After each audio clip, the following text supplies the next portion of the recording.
welcome to another episode of the Cloud Accounting Podcast. I'm Blake Oliver. And I'm David Leary.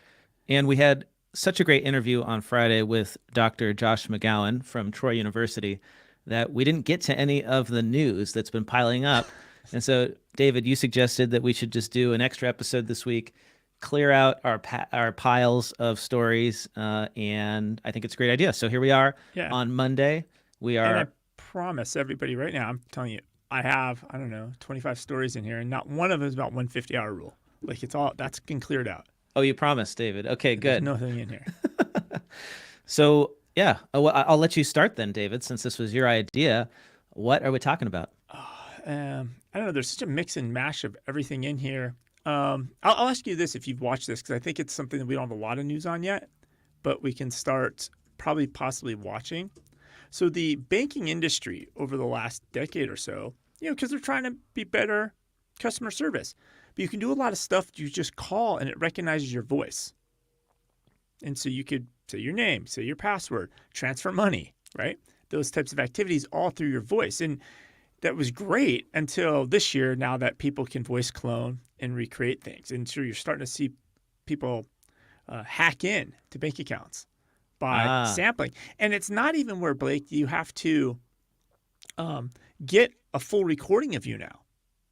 Like it used to be where you'd have to train the thing. But now somebody could just find a recording of you anywhere. Like, oh, you did a 25-second video, nothing about your bank. Right. On Facebook, and they just take your voice from there and they can recreate it and log into your bank account. So it's something that we need to probably start watching as this changes over the next year and a half here. Or you have a podcast and somebody just samples your voice from 320 episodes of your podcast. Yeah. Voice authentication. I mean, that's crazy because the last few years I was hearing from cybersecurity experts that the way that you need to defeat these email compromise scams is to have a process where you always do voice authentication, voice confirmation. And now that doesn't work anymore. So it's I feel like the fraudsters are always one step ahead of us. And I've been thinking about this as when I saw this article, because I've been saying to accountants, like, hey, anytime anybody asks you to change routing numbers, ACH bank numbers, you have to verify it in two places. Like have them give you a phone call and an email. Or now I'm thinking maybe that's not going to work either. You almost have to have like a private, yes, leave me a voicemail or call me, but you also need to use our private Slack channel or our private, it could be Licio, whatever, like a private channel for the message to where you're getting it twice, because just telling them to call you doesn't work. Or you have to have a live Zoom call where you physically see them until that gets cloned as well. Well, what do I have this week? I've got a story about the IRS. It's tax season, so we might as well talk about it. And it's good news. According to CPA Trendlines, the IRS is processing returns as fast as it gets them. They are at an incredible current rate of 99.8%. So as of February 18th, they had received close to 36 million returns, and they had processed 34 million of them. So that is a big improvement from last year. So they still haven't quite dug through the entire backlog, but at least it's not adding to the backlog at this point. That's my takeaway from this story. Well, I mean, that's good, right? Because they're on top of things, and in theory, if they stay at this pace at the end of tax season, they won't be behind, and they'll be able to really start working on the backlog more. That's right. I don't see if that's I think this is all good. What else do we have here? Do you want to talk a little bit about ESG stuff? Yeah, sure. Why not? I mean, favorite soapbox. I'm not a big fan of ESG. I think any of the listeners of this podcast will know my biggest problem with it is that I don't understand how you can combine environmental, social, and governance into a single score. It's like comparing apples, oranges, and pineapples. It doesn't make sense to me. And that's why you have companies like Tesla getting ranked below companies like ExxonMobil, because Tesla has terrible governance, even though it's this amazing electric car company. So what's the news about ESG? I think that I like 5 articles, and they all kind of start stacking up. So I'll paste kind of one in here first for you. There we go. So the AICPA and Oxford are teaming up on a sustainability program together. And essentially, this is a certificate. So it's going to be part of their executive management program in sustainability for accounting and finance professionals. And it's going to be online classes that are for mid to senior level career roles like CFOs, CEOs, and board members. And if you take the program, you get to get a certificate jointly signed by Oxford and the AICPA and CIMA. Right? This is what the certificate is, right? It will provide candidates with expertise in how sustainability issues affect the organization's ability to create long-term value and the implications for decision-making and resource allocation. Participants will also have the opportunity to understand how to apply their business skills to ESG issues and have a positive impact on an organization's business model. It feels very non-accounting for the AICPA to be involved. And just my short 2 cents on that. Well, AICP is real big on ESG. Oh, they're going very, very, very big. So they had they also, I'll give you this article here. Okay. They actually had a symposium on ESG. And change screens here. And they were the top level sponsor for this. It's a IFRS Sustainability Symposium. And they were I put the link in. I don't know if you want to switch or not. I'm trying to load it up, but intuitiveaccountant.com doesn't want to load for me. Oh. Let's see. Blocked. Yeah, well, it's just spinning. Spinning. Okay. Could be the streaming issue. But essentially, they were the AICPA and CIMA were the platinum #1 sponsor of this event. Right? And Barry Melicon, who's the CEO, right, of AICPA, and he goes on to say, sustainability continues to be a strategic key area for the organization and global accountancy profession as a whole. The development of globally accepted, comprehensive, and robust sustainability disclosure standards will support the transition to more responsible business practices, enhance the reliability of ESG-related disclosures, and place long-term value creation at the heart of corporate activities and reporting. So again, like you said, they're all in, right? Mm-hmm. It could be a big moneymaker, right, for the big firms. Now you've got additional mandated disclosures, more paperwork, more financial reporting, more footnotes in the financial statements. It's all going to generate money for the big firms. Is this actually going to improve information for investors, though, is the question. And I haven't really seen, we have not seen evidence that ESG in its current form actually helps anyone. Yeah. And there was another article in CPA Practice Advisor that talks about ESG reporting. It's common at large companies, but there's been a study, 86% of the companies use multiple standards and frameworks. Right. So if you you have to have a single standard for reporting this stuff. Otherwise, you can't compare companies. And so far, there's not really, as far as I know, not really a good standard. Yeah. And I'm going somewhere with this, right? So if you go to the next article. So this is an article titled "The Dishonest Accounting of Net Zero Emissions," and this article really is specifically about the greenwashing and the of carbon credits and the evolution of these words and what it means. Mm-hmm. But essentially, it gives a really good example of ExxonMobil, and there's 3 scopes. So ExxonMobil can come out and say we're going to be green, we're going to be net zero. But they define that there's 3 scopes of the way this is defined, right? So scope 1 is actually the physical facility. So you have your refinery, right? They have 21 refineries. That produces pollution or emissions. Scope 2 is actually to run your refinery, you probably have to burn some fuel or get electricity to run your refinery, right? So that's scope 2. Scope 3 is basically when you drive your gas-powered car, Blake. Yeah, right? Yeah. They don't count scope 3. So right. They don't even reference it. They don't even claim to get to that for net zero.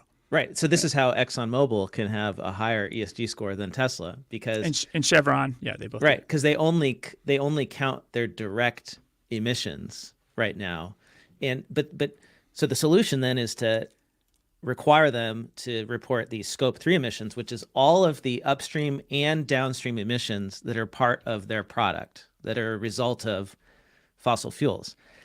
And that makes it really hard to count all this. Right. Well, imagine if in financial reporting, you didn't have to just report on your own numbers, but you had to report on all of your distributors' numbers, right? And all of your customers' numbers. I don't know how accountants are going to actually be able to do this. Like, to get accurate information just seems completely impossible. And so they're going to end up using estimates, and we all know that estimates can just be manipulated, right? So, like, is this actually going to make the world a greener place? No.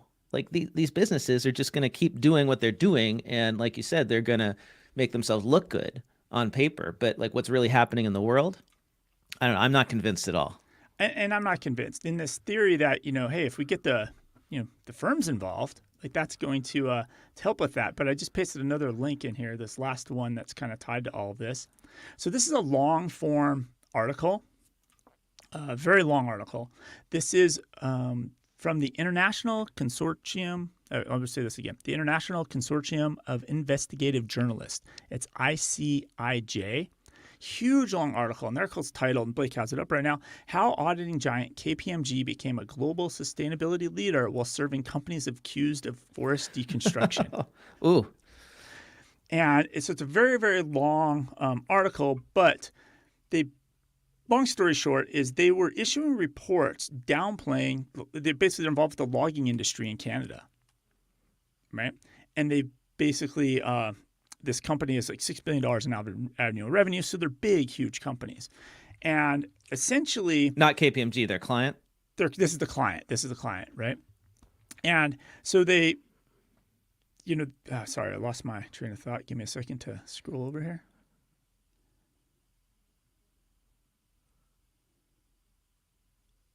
Yeah, okay. So this investigation had a collaboration of 39 media partners and went cross borders, right?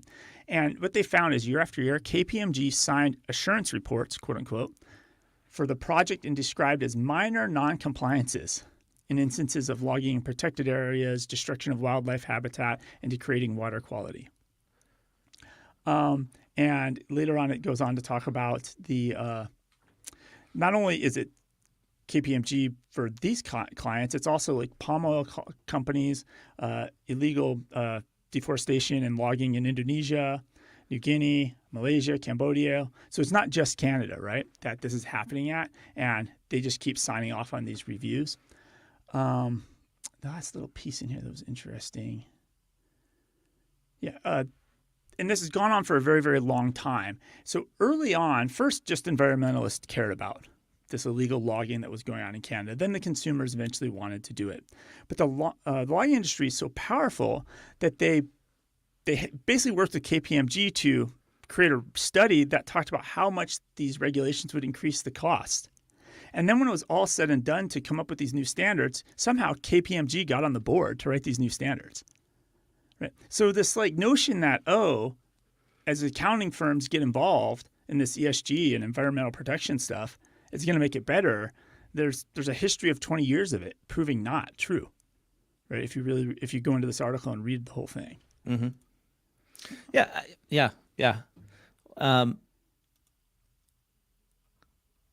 I don't know what to say about that, David. No. Other than that, it's not a good it look. doesn't Right? It's not me. a good look, right? For KPMG. No. Well, and that's the thing is I mean, McKinsey, I think, is the one that gets periodically raked over the coals in the press for, basically assisting these companies that are doing terrible things globally and helping them and do that. And, the Big Four are also part of that with their consulting teams as well. They'll work for anyone.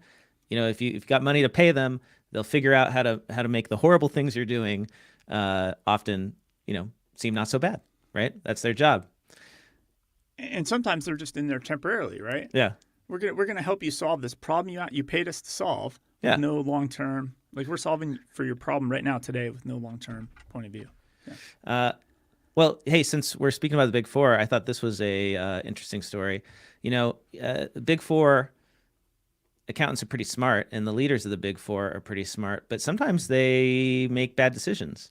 And Deloitte's CEO in Australia was recently the victim of a fraudster, or I guess the alleged victim of a fraudster, although he's acknowledged that it happened, so I don't think it's alleged anymore. Basically, what happened is that Adam Powick, or Powick, CEO of Deloitte in Australia, admitted he invested in a scheme run by former partner Amberjit Endow, who is now under investigation, but said he did so in a personal capacity and never authorized the use of his name to promote the scheme. So it's not a random criminal. It was a former partner. Right, former Deloitte partner, yes. In an email sent to Deloitte partners on Thursday afternoon, Mr. Powick said he took full accountability for my personal investment decisions and the outcomes associated with these decisions. He also wrote that he had never encouraged anyone else to be a part of this investment. The stunning admission comes after reports that Mr. Endow, a former senior Deloitte partner who worked at the firm for more than 13 years, had allegedly stopped communicating with at least some investors around December, causing them to worry that they will be unable to recover their money. So, yeah, anybody can be a victim of fraud. So he's saying he put money into this and was a victim of it, but he went out of his way to say, I did not encourage anybody else to put their money in this? Right. But his name was being used, apparently, by this former partner to get more investors. Got it. He was exploiting the fact that he put some money in. Okay. So we'll see.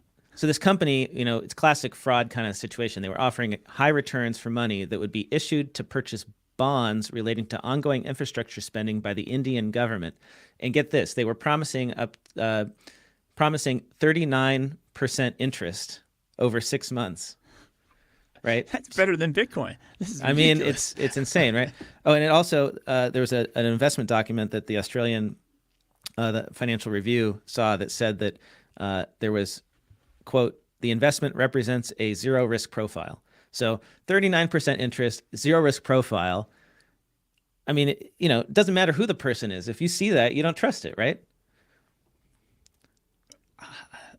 Anything above 8%, I guess I don't trust at this point. If it's too good to be true, it is, right? Yeah, completely. I have what's news. next? It's not Big Four, but Big 10. Okay. So I don't even know if we mentioned it when we were doing the interview or not, but did you see that the Armanino's Bitcoin team or crypto team has left Armanino and started a whole new firm? Yeah, because Armanino shut that down, right? After everything went south. So it's actually called thenetworkfirm.com. Okay. If you want to pull that up here, I can stick it in the chat. I got it. And it's a brand new accounting firm, basically, really focusing on digital assets. So these are the guys that are going to be doing those attestation reports that provide no actual assurance. But then, the crypto companies use them to say that, we've got the assets to back up our depositors, but without any liabilities being audited. Now, what's interesting is they say that this firm was founded earlier this year. It's based in Miami, but how it feels pretty finished. I don't know if that makes any sense.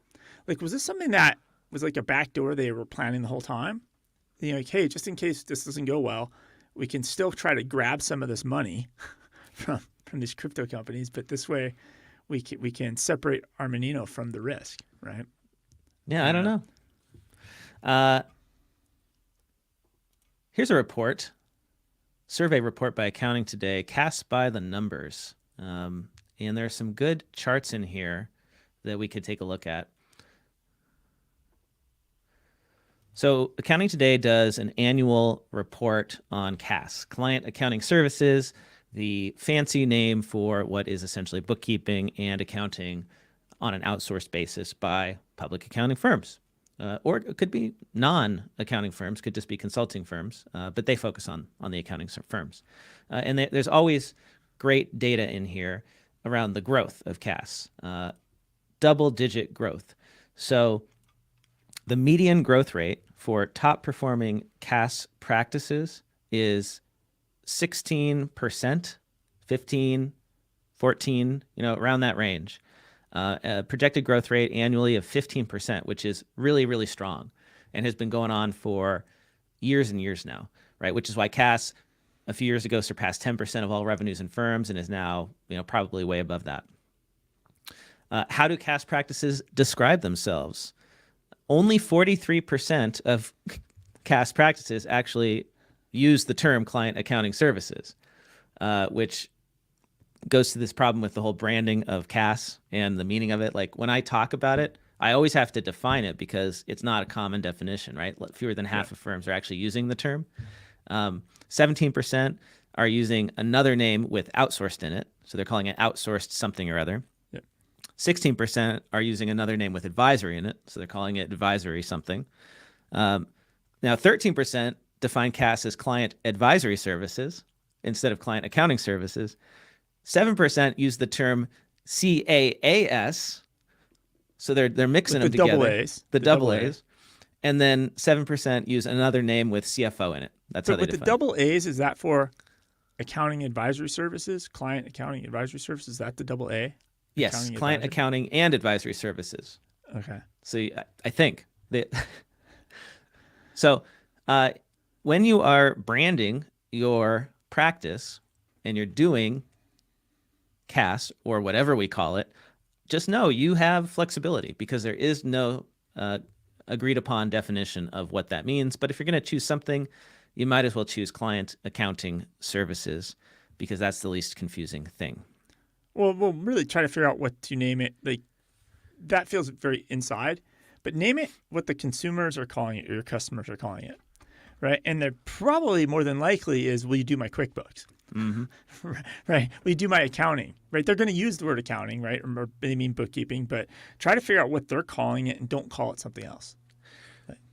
Now, how much money are practices making from CAS? Last year, the top performers earned just over $2 million in net client fees for CAS services. Now, that's double all respondents who earned, on average, $1 million. So the top performers are making twice as much money in terms of net client fees. They are also making almost twice as much in median net client fees per professional. The top performers earned $231,000 per professional. All respondents, it's $121,000. So, do you think the discrepancy here, Blake, is people that their firm only does CAS are these 2 million and the ones that are maximizing the money per employee, or is it just firms that do lots of stuff happen to have a really great CAS division? Like, what's your gut instinct on this? I don't know. I mean, it could be pricing, it could be efficiency, it could be offshoring. It's probably a combination of all those things. I'm going to guess that if you're just doing CAS on an hourly basis, you're probably in that lower revenue per employee number because, if you think about it, the traditional firm structure is like a third, a third, a third. So you aim to, your employees get a third of the revenue. You allocate a third of the revenue to your employees. A third goes to like overhead, and then a third goes to profit in an ideal world. And so that lower revenue per professional would kind of fit with that, right? If you're paying your employees like 40 to 50K to do CAS work, and then, or maybe more, the profit margin might be a lot lower in those firms. It's hard to say. But if you don't price hourly and you price fixed fees based on the value you're delivering, then you can earn $231,000 per professional because it's not linked to the amount of hours that they can bill in the day. But we've also talked about like it maybe is okay to make less on your CAS practice and use that as a way to have a super efficient tax practice on the backside. So I think the context of that number I think is a little hard to see. Now, where do the clients come from? The top lead sources for top performing CAS practices, 79% are getting their clients from existing tax clients. And this is why if you're a really good CAS practice, if that's what you lead with, you can acquire tax practices and you can sell client accounting services to those tax clients that never got them before. And that's a really good strategy for growth, is acquire these traditional tax practices, take the clients who need CAS, roll them into your practice. You could do the tax too, and then you get rid of the ones who only want tax returns. Because basically firms are out there just pumping out business returns and they've never paused once and said to the client, why don't we just, instead of being this big mess at the end of the year, why don't we just handle your bookkeeping for you all year and their return will be faster? Yeah.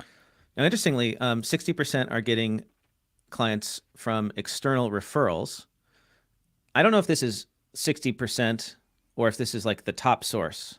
I think this might be the top source. It's not clear from the chart. But so the next most popular source of clients is external referrals, then converting traditional bookkeeping accounting clients, then existing non-tax clients, and the last one is the website. Only 24% get only 24% have their website as their top lead source. So That's not good. well, I mean, it just shows you like this makes sense, right? This is not surprising to me because most traditional accounting firms get their clients from, cross-selling within the firm if they're big enough, or referrals. Yep.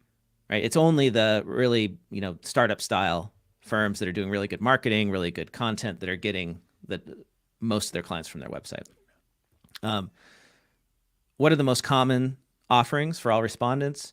1099s, financial statement prep, CFO/controller advisory services, accounts payable, sales tax returns, consulting, which includes financial planning/modeling, and then forecasting/budgeting. Those are all over 80%. 98% of top performers offer tax services in combination with CAS.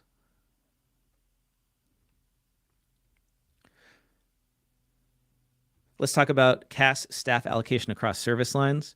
The top performers, 57% of them have staff that are dedicated to CAS only, whereas with all respondents, it's 41%. So if you want to have a top performing CAS practice, you should be dedicating staff to just that, which makes sense, right? If they're split treated as a true business unit. Exactly. Staff a team, yeah. Yeah, and the not the top performers are more likely to have those CAS staff support other services. Much more likely. Number of general ledger programs used. I should have had you guess this one, David, but it's already on the screen. The plurality of firms use 2 general ledger programs. That's 36%. Only 21% use 1, and the rest all use 3 or more. So I guess if you add those numbers together, 21% plus 36%, you're at 57%, right? So that means that, 43% are using 3 or more general ledger programs in their practice. Yeah, I wonder how people think about QuickBooks. Do they count QuickBooks Desktop, QuickBooks Online as 2, right? This feels like the right distribution to me, because I do think once you get past 2 or 3, you really can't scale this in your firm, right? It's a little difficult to have multiple GLs. Oh yeah, well the training becomes really difficult, right? Yeah. And the process automation and all that. You want to avoid it if at all possible. But it's interesting because we just did that webinar with the Grove where we had Hector Garcia and Amanda Aguilard on talking about Xero versus QuickBooks. Yeah. And the whole debate was really around which one do you choose. But it turns out that only 1 in 5 firms is doing 1 GL. The rest all have 2 or more. So it might be maybe for a follow-up to that, we should do a webinar on, why should you just choose 1? Or should you? I don't know. I lean towards, because I've talked to enough accountants and bookkeepers now where there's a more mature view. It doesn't have to be so black and white, because it's a lot of work to move somebody off of QuickBooks to Xero, or off of Xero to QuickBooks, right? Or off of Zoho Books onto QuickBooks. When in the end, if they're using apps and all these add-ons, you're kind of getting to the same spot. But at the same time, I think the other piece of this is market size, and I think Hector talked about this a lot with QuickBooks. I forgot. There was a Xero firm I met maybe 8 years ago, and they were strong Xero only, and I think they were for law firms. And they finally, maybe about 3 years ago, started taking on QuickBooks clients instead of telling QuickBooks people no or migrating them. And within a year and a half, their QuickBooks business was bigger than all their Xero clients because they stopped saying no. And so, yeah, the not supporting 2 is really you're just telling customers you don't want their business. Ultimately, I think it's a good idea. Christopher has joined us in the live stream. Thanks for hopping on, Christopher. We didn't schedule this. We just went live, and we've got a few folks listening in. Christopher says, add bookkeeping to your tax clients. Now you're charging for CAS and such an easier sell. I agree. Roll the tax in. You actually can offer the tax included in the CAS. That's how I would do it. sell the client accounting services. We're going to be your outsourced accounting department. And as long as you are a client of our CAS team, we will do your tax return for free. So lead with that. That makes sense. Right. Yeah. For free. Free taxes. Right. And it's really hard to get a traditional firm to buy into that when you've always sold the tax return. And the tax return has always been way more expensive than the bookkeeping work. We're flipping the script here, right? But the clients actually see having the access to the accounting and the tax team as more valuable than the tax return itself. So you're selling the value of having this team. And the beauty of it too is that when you're not selling the tax return, if the client leaves, you aren't responsible for any work on the taxes after they leave. So you just close that 1 month you're on and see you later. Well, it's like if you leave in March and your tax return hasn't been filed yet, we're not filing in April, right? Or if you leave in we've extended you and you leave in July, we're not filing that return. Like we're no longer responsible. We're only responsible for the returns that are filed while you're a client. And that creates stickiness, right? And it's a lot harder for somebody to go out there and replace their bookkeeper and their tax advisor at the same time. This is what I'm seeing the leading firms do is fixed monthly fee, throw in the tax work. But you have to change how you look at your firm. If you view them in silos, you can't do it, right? So you got to view it holistically. Well, you've talked about that, about the way Apple came in and he got rid of all these dividers between the business units and just worried about the one Apple dollar figure. Exactly. Steve Jobs did not view the App Store as a separate line of business. They view it as part of the whole iPhone business, which is true, right? You can't have the App Store without the iPhone. So why would you look at it separately? Trying to measure in terms of profit. Old cost accounting. Yeah, allocating costs methods to all these different departments, giant waste of time, at least in his view. Hey, I wanted to share a tweet from a listener. Ryan Elbline, CPA, said, "Hey, Cloud Accounting Podcast. I just started listening to this week's episode, and IMO, one reason you don't see more young CPAs at conferences is cost. I'm a new solo firm owner and would love to go to Engage, but I can't justify the $5K all-in cost." And we've talked about this before, right? The cost of some of these conferences is really high. Like the Engage conference, Digital CPA conference, it excludes a lot of the younger professionals and the staff too, right? Only the firm owners can afford to go. I wish they would figure out how to bring the cost down. I mean, they're doing some virtual type stuff, but I mean, I get it. Like by the time you get your hotel and your food and your airfare, it does get expensive, but just the ticket to go is still pretty pricey for this. Just to get into the conference is very pricey. I mean, we're talking over $1,000 a ticket.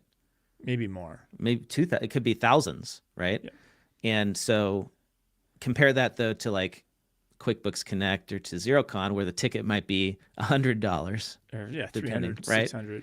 Yeah. So if we want to there's got to be a way to do this, right? Like bring the cost down. If you are, if you fit certain criteria, charge less. They should charge more. If you're a big firm, you can afford it. You pay more. If you're a small firm, you pay less. It's like first class, right? Yeah. They're subsidizing the seats for the rest of the plane. Because this goes back to what I think you nailed on, like Sage, right? And their accountants program. It's super expensive. You can't get in. But over here, they're talking about inclusion and diversity with their other hand. I guarantee you, AICPA Engage is going to have 30 sessions on diversity and inclusion. That's going to be dropped all the time, probably in keynotes. In the meantime, there's a lot of people outside looking in, and to like actually make it inclusive by figure out how to do it for a lower price point. We also got an email from D Hall about accounting and finance as a percentage of revenue. This idea of, which we talked about on recent episodes, this idea of pricing your services as a percentage of revenue, or it could be percentage of expenses of your client. And I always use this method as a gut check. I didn't actually price this way when I had my firm, but I would use my complicated pricing matrix. And then in the end, I would see, all right, what is this as a percentage of their revenue or expenses, whichever is greater? And I would try to get it to come out to between 1% and 2%. That was like the right number for the mix of services that I was offering. And so D Hall wrote us an email and he said, here's a link to this CFO article called "The Cost to Perform the Finance Function Metric of the Month." And so if we go here and look at this chart, we see that the total cost to perform the finance function as a percentage of revenue ranges from 1.6% at the high end and 0.56% at the low end. So between 0.5% and 1.6% is the range of, like, that's the total cost of the finance function in-house at a company, according to CFO.com's survey. So if you think about this, if you're providing outsourced accounting services, you are taking on the role of that finance function at your firm, right? You're doing that for them so they don't have to hire people. So you should be charging at least this much, right? If you're charging less, we've talked about this before. So how much is it going to cost them to do it themselves? Whatever it might be, we've right. priced our own services we've provided, and it could cost somebody $50,000 a year to do this in house, to do bookkeeping. So if you're charging less than 0.56%, you're basically giving away too much, right? I would say that we should be on the top end, right? 2%, if you're, especially if you're replacing the finance function for a company, like you're doing like CFO advisory services, you probably should be at 2% or more. And then I would say up to 5%, because that's what business managers charge for celebrities and athletes. Is the standard amount is about 5%. And I know that from my personal experience working in LA, where business management is this whole big thing. There's entire firms that just do business management, and they take 5% of revenue. So that would be the high end. And then the low end, right, maybe 1%. It could be in that range. So should apps like Carbon and I'm thinking like Go Proposal and Practice Ignition or Ignition, should apps like that, just in the same way when I go to a coffee place, Square and all these point of sales have these tip buttons that are all like way inflated. Like now the tip buttons start at 22%, right? And they have a little, like should it be where these apps themselves just have the base already starts at 1.6% of revenue? Like they just the apps themselves kind of make it the default standard of 1.6. It's really hard to not do 1.6. Well, it'd be really neat if you could connect your client's file into these systems that are generating proposals, and then it would give you all the metrics that you need to generate a quote. There's no reason technically they can't do it. There's how many transactions do they have in the bank account? How many bank accounts? How many bills? How many employees in the payroll system? How much revenue? How much expenses? How many accounts in the chart of accounts? All this stuff that we use to design proposals to try to figure out what's the scope of this. If they pull it in, then we could, generate proposals very quickly. That would really help. And technically, there's no reason an app can't do that. I mean, QuickBooks Online already does it. When you connect your client, they give you those numbers. And I've seen other apps give you those numbers, but not the pricing apps and proposal apps. So it's a good idea. So back to our listener email. Yeah. D Hall said, for me, bookkeeping only usually starts with 1.2%. Based on the level of services, accounting/CFO, and industry, it could go up to 3%, not including payroll/HR/purchasing/pricing. So his range is 1.2 to 3%. The overall goal is to discuss the plan with the client, how to reduce the accounting/finance burden in ratio as a percentage of revenue. Some clients take on high-risk contracts, have complex tax/nexus issues, or have a greater burden for accounting due to audit or compliance. There may also be additional costs due to scaling up or new technology integration, or like almost every new client, have a lot of cleanup work to do. Having the client aware of the burden of their choices is always best and allows for easier discussions on pricing while creating a boundary for the level of services we are providing. The scope cannot be unlimited. The IRS has also stated that all businesses must establish a level of risk and reward. Having unlimited scope of work that some accounting firms do would break this test, especially as the IRS begins cracking down on solo practitioners/contractors versus employees.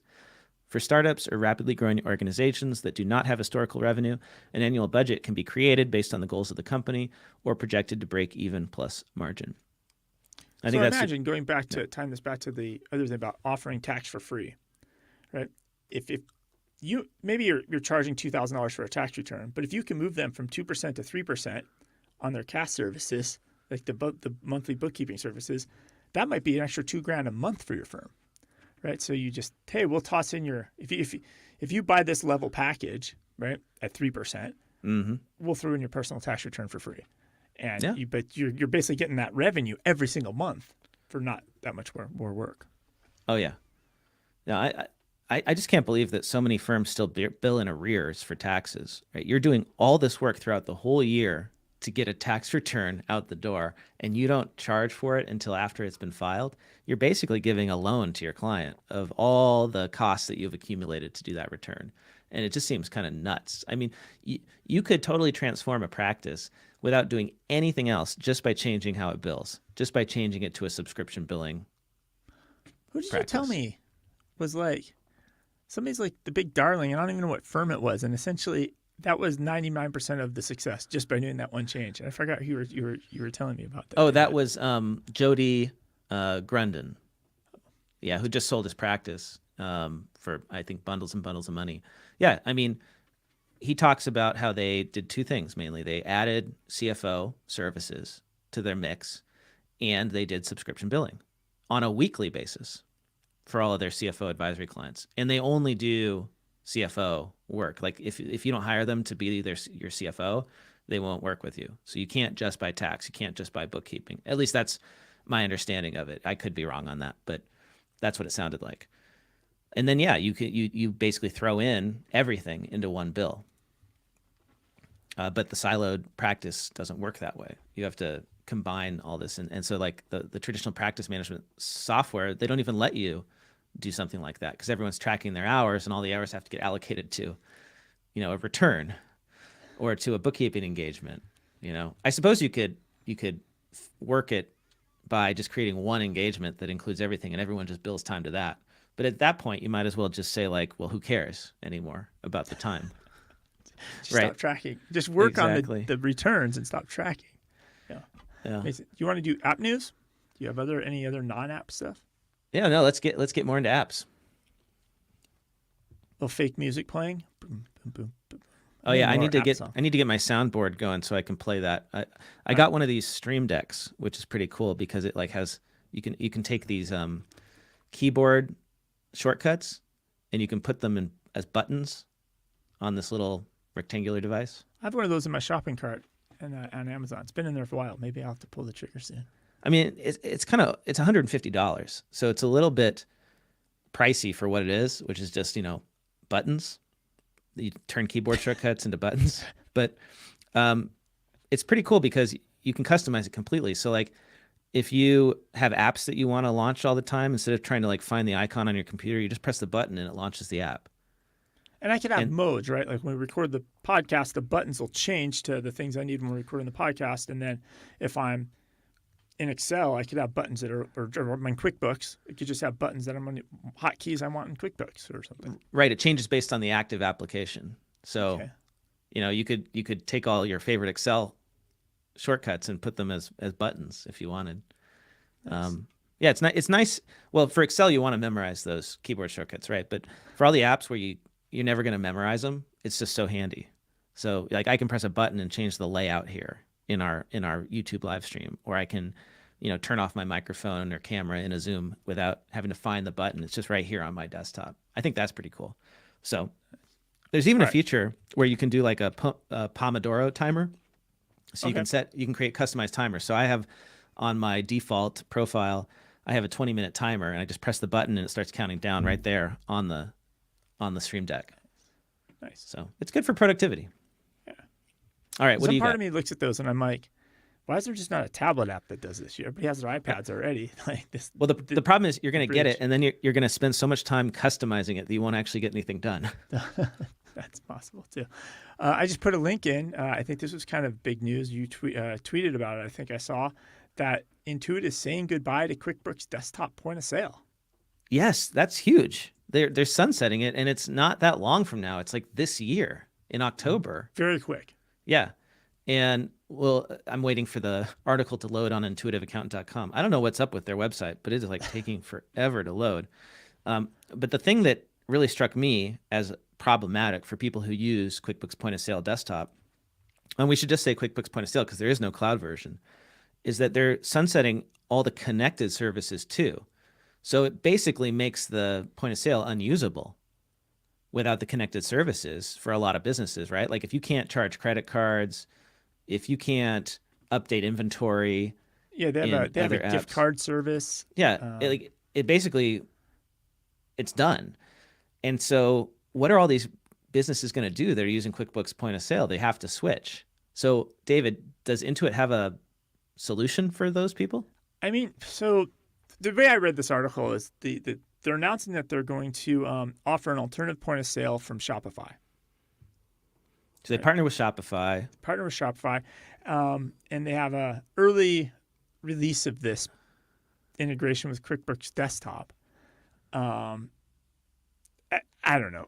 I see this, and here's my take on this at a high level.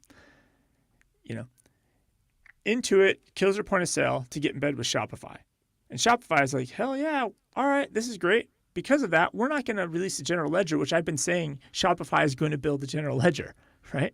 Mm-hmm. And then at the same time, this also kind of Square or Block. Now it forces them to figure like the cards on them now, because either I still believe Shopify or Block or Square was going to launch a general ledger, right? And so now I could see this like scratch your back stuff. Who knows? Like we don't know the real conversations that went down, but it's mighty convenient, right? That Yeah. Shopify now gets to be the point of sale for QuickBooks Desktop.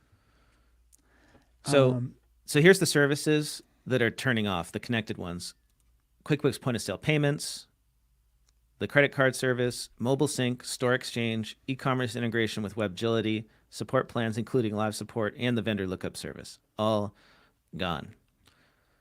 So we've already heard chatter in the communities that we're in, at least I have, of, accountants who have clients on point of sale now looking for help getting them off of it and getting them onto something else. So if you want to get a lot of business really fast and you've got capacity in your firm, I would say spin up a service and a web page on your site all about helping businesses switch from QuickBooks Desktop point of sale to Shopify and like offer it to other firms that don't have capacity to do it. Great consulting opportunity. Jump on this. I wish Intuit released some numbers because I have not seen a QuickBooks Desktop point of sale in the wild in years. And this could just be like the rip the Band-Aid off because it's just like a slow death that's been happening for a very long time. The one thing I don't like about this is Intuit already half tried to do this before. So they partnered with Revel. Revel is a big restaurant point of sale. A lot of you have probably seen it when they were one of the first ones where the waiter or waitress could come up and charge a credit card at the table. They take your order on the little tablet hanging off their hip pouch there. And they were going to take that, rebrand it as QuickBooks point of sale for online, basically. And they wound up killing the whole agreement after 2 years because A, it was good for restaurants, but not good for products. So that caused a bunch of problems. And then B, I don't think Revel ever treated Intuit customers, accountants, the developers in the same way Intuit treated them. So there was always like a cultural issue going on. So there is some risk of this, like is this? It doesn't sound like it's going to be white labeled, but it's always where is the grass greener? Maybe not. We'll see where this goes. I mean, really, though, if you have to get rid of your desktop point of sale, it's wide open now, right? You're going to look at everybody. This could actually indirectly drive people to Square. It could. Yeah. I mean, and Square, we know, is building their own general ledger. Yeah. We heard that from a listener and who has access to that information. And so I'm very excited for that. I wonder when that's going to happen. That's going to give QuickBooks a run for its money and Xero. The AICPA and CPA.com announced their new Startup Accelerator cohort for 2023. Let's see who is in the cohort. We've got 4 Impact Data. This is the first ever knowledge as a service business guidance system that equips CPA firms to be the strategic partner their business clients need. It's a client advisory platform built around analytics and AI cloud technology, and includes industry best practices, proactive alerts, and benchmarking across clients. There's also Audit Site. This is a platform that reduces manual work for auditors, due diligence, and private equity providers by automating financial transaction verification. The solution automates the audit testing process and generates GAS-compliant work papers. There's also Cinder. Cinder is a sponsor of the podcast. Sponsor. They are a business intelligence platform for CFOs and accounting professionals that automates repetitive tasks around multi-source e-commerce data and translates it into insights for business. So basically take your e-commerce data and get it into your general ledger in a way that isn't a giant mess, right, David? Yep. There's also Tax Plan IQ. This is a solution that automates various aspects of a tax planning engagement, from selling the plan to implementing tasks throughout the year. And they also provide educational resources, videos, checklists, templates of 100 tax strategies. And the last one is Verify IQ.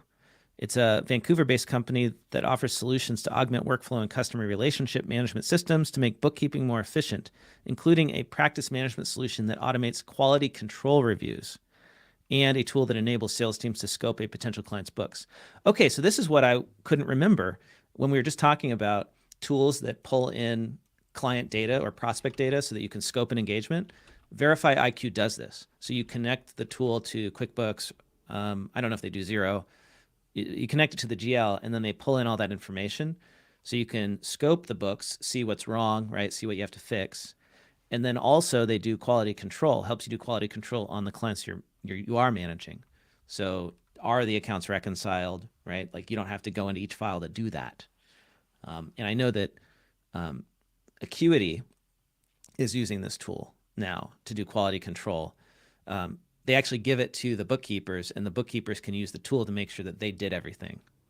It's like a double check. Yeah, there's one of the very first apps that were launched on QuickBooks Online. We first did the App Store it had a bad name. It was called Audit My Books, but it kind of did this. But it was the name wasn't good, right? Because nobody wants to get a product that says Audit My Books. Verify is a much better name. So I think the instinct is there's a product here. And so we'll be interested to see where it goes. But I like the idea, like you said, tying it back to your quoting and your pricing. So those are all the new, that's the latest cohort of the AICPA and CPA.com accelerator. What do they get for being in that? They get a $25,000 grant, but the real value is they get a booth space at the AICPA Engage conference in Las Vegas. And I believe some of the other conferences that AICPA puts on, like Digital CPA, they can get into that. So if you're a software company and you want to get in front of the attendees at Engage or at Digital CPA or anything else the AICPA puts on, that's why you apply to this program, is because they have a booth for CPA.com and you can come to that booth. But I think they make an investment and they're now on your... They might be on your board. I think, I don't know. Depending on how big you are when they come on, right? So for this, it's a $25,000 grant, and I don't believe that I don't know if there's equity in that. I'm pretty sure there's not. But then if you're part of like CPA.com's preferred solutions, that's a different story. That's the apps like Bill.com and who else is in there? Paychecks, Giraffe, Expensify used to be on there. Oh, okay. Right, until David Barrett sent the email. Oh, and they about the Donald Trump email. Okay. And then they mysteriously disappeared from that website. Yeah. So congratulations to all those apps. Yeah, congratulations. Well done. Intuit, I just put the LinkedIn. Intuit also announced a cohort of startups. So Intuit announced that they have a cohort of Toronto startups in a startup accelerator program. Now, what's interesting about this is because they're playing this up as part of, Intuit, we've talked about this before, the prosperity zones, right? And, and they're trying to, and I think like one's in like West Virginia and one's in Michigan. I was shocked that they kind of roll Toronto into that, because I feel like Toronto historically, like a lot of the biggest apps in the cloud accounting space come out of Toronto.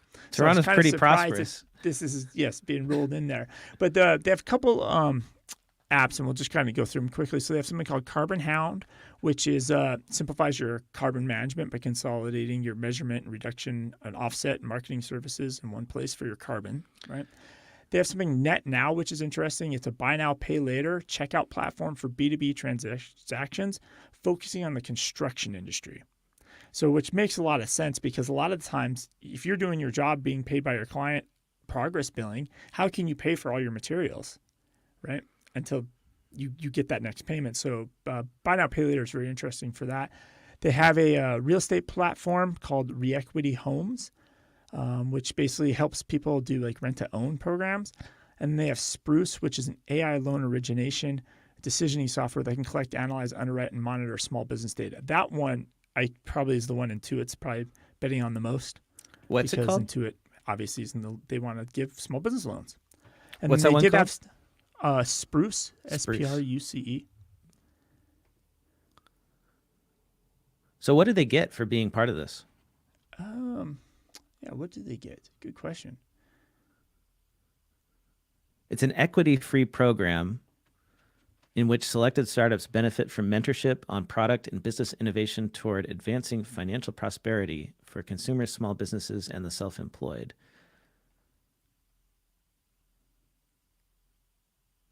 So I guess it's like... Yeah, Intuit will mentor them. They'll use Intuit's design thinking, design for delight, pursue other areas, business of mentorship.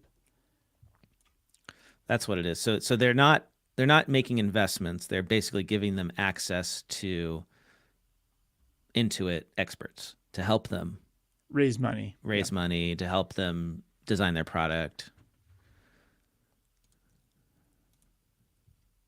I just thought it was interesting. They both basically announced that the same day. Now, this is part of Intuit Canada, though. It wasn't just Intuit overall.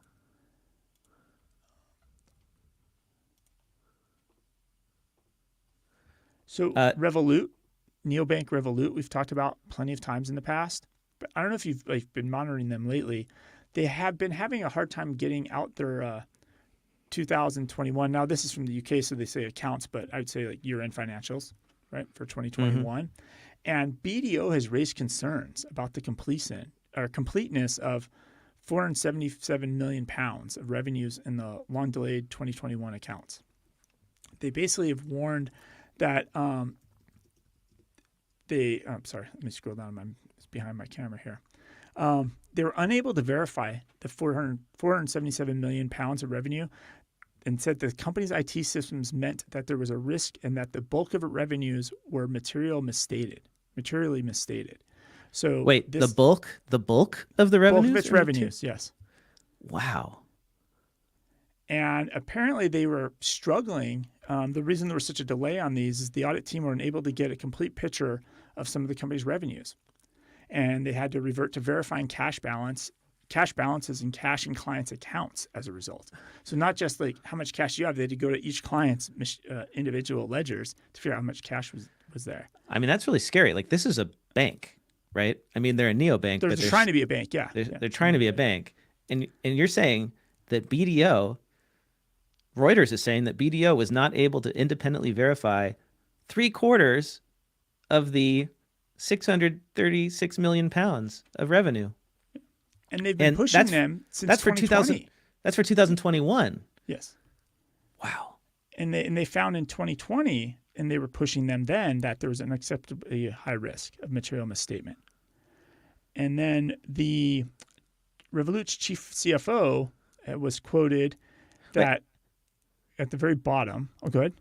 Well, I was just wondering, like, how is it possible that BDO in their annual report could say that the financial statements gave a, quote, true and fair view of the state of the group, unquote, although it warned that some information may be, quote, materially misstated, unquote.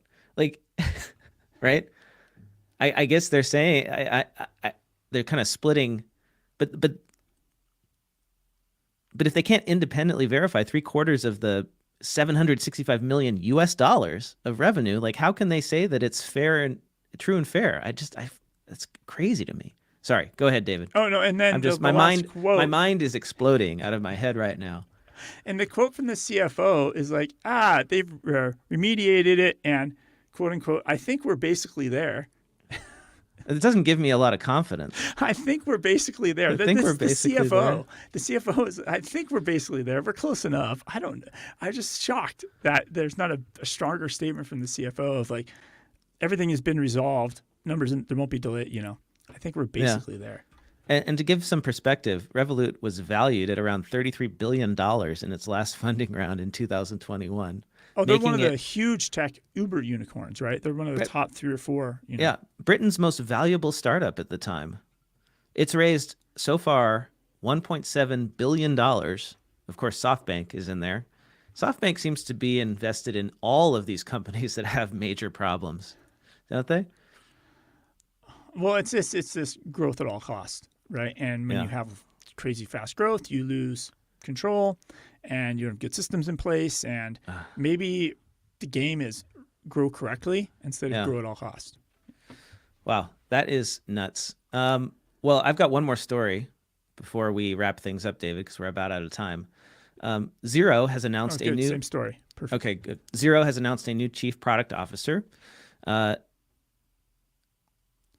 So this is replacing. Was it Anna Curzon? Anna Curzon was the chief product officer who is taking a sabbatical as a result of personal and family health reasons. So this is very sudden. It wasn't planned. And they have brought on Dia Jolly as their new chief product officer, effective April 10th, 2023. Jolly comes to Xero from Okta, where she was chief product officer, responsible for leading product innovation for both its workforce and customer identity business. And then prior to that, Jolly was the VP of product management at Google, where she was focused on driving adoption for some of the company's leading products, including Google Home, Nest, YouTube monetization, and Gmail monetization. She has an MBA from Harvard Business School and a Bachelor of Engineering, Electrical Engineering, and Economics from the University of Michigan. The two monetization ones scare me a little bit because those bot models are basically watch what you're doing and sell you stuff, right? Like, Yeah. look at the Xero data and sell you stuff. Is what when I see those two sentences, that's what I see, and that's kind of it'll be interesting to see where that step is. And then Xero also had a second announcement. I don't know if you saw that. There's a new note from Xero's new CEO. Mm-hmm. So and this is Sundinka or Singh Cassidy. So she wrote a new note and just gives a little bit about her background, which is great. She was the daughter of two small business owners, and they've owned multiple small businesses as she was growing up. And she talks about how she used to handwrite entries into her father's ledger, right? And now she's working for this cloud company, right? And how far that's come. Now she also is from Google as well. So there could be these things come and go, ebb and flow like this. Where I've seen this at Intuit, where they're hiring a bunch of people from GE. Then it was the Microsoft kick, a lot of ex-Microsoft people, right? And so these companies. So right now, maybe the kick at Xero is hire the Google people, and we'll see where these things. But hopefully that as long as the core of a company stays, it doesn't matter these other cultures you bring in. It's temporary. I mean, the core of Xero is definitely not that, right? Yeah. The people who created Xero did not come from Google or Microsoft, and now they're bringing those people in, and that could really change things potentially. And maybe they'll follow the Intuit strategy, which has always been to create all of these, cross-sell opportunities to your customers. I mean, that's how Intuit's average revenue per customer gets into the hundreds of dollars per month, because not only do you buy QuickBooks, but you buy the payroll, you buy the merchant processing, you buy all the other stuff they offer, the MailChimp, whatever it is, right? Not the point of sale, though. Not the point of sale anymore. No, they gave up on that. Yeah. Well, David, it's been a pleasure digging into the news with you on this episode. If our listeners want to follow you online, where should they go? I'm just at David Leary on all the socials. And if you send me a message on LinkedIn, please say you're not a bot, because it is like at all-time highs again. Yeah. I am at Blake T. Oliver. You can email us, cloudaccountingpodcast@earmarkcpe.com. Let us know what you think. You can send us a voicemail, record a voice memo with your phone, send it in. We'll listen to it. You can send us a Loom video too, something like that. We'll put you on our YouTube channel. Oh, and speaking of, do follow our YouTube channel. We are Cloud Accounting Podcast on YouTube. You can see what we look like. You can figure out which one of us is which one of us. And you can, if you subscribe, you can jump onto our live streams and chat with us. And we love doing that. It's a lot of fun. Makes these recording sessions a whole lot more exciting. And don't forget, you can earn free CPE for listening to these episodes. Download the Earmark CPE app on Google or Android. Get your free CPE for listening to podcasts. David, great to see you here. I'll see you again on... It's like we did a 2.5-hour episode if we had these right? both together from Friday. But they're going to be good. Everybody should be very happy with these 2 episodes. And we'll do a normal episode on Friday. Yeah. Do we have a special guest we have a on guest the Friday one? Yeah. So follow us on YouTube, and you can join the live stream of our recording session with Paul Barnhurst, who is the host of the FP&A Today podcast and is known as the FP&A guy. He is all things FP&A. So join us then and learn what financial planning and analysis is and how accountants can do better forward-looking financials.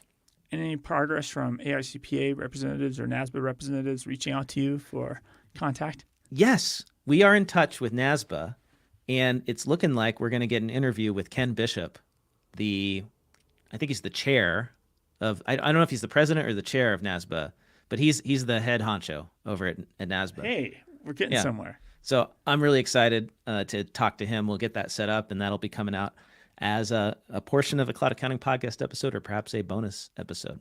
Hopefully. All right. Make sure you hit that subscribe button, kids. Hit subscribe. Yeah, we got to remember to do this, David. If we're going to be YouTubers, we got to remind people constantly to hit subscribe. Is it smash that subscribe button? Like and subscribe. All right, I'll see you later, David. Bye. Bye.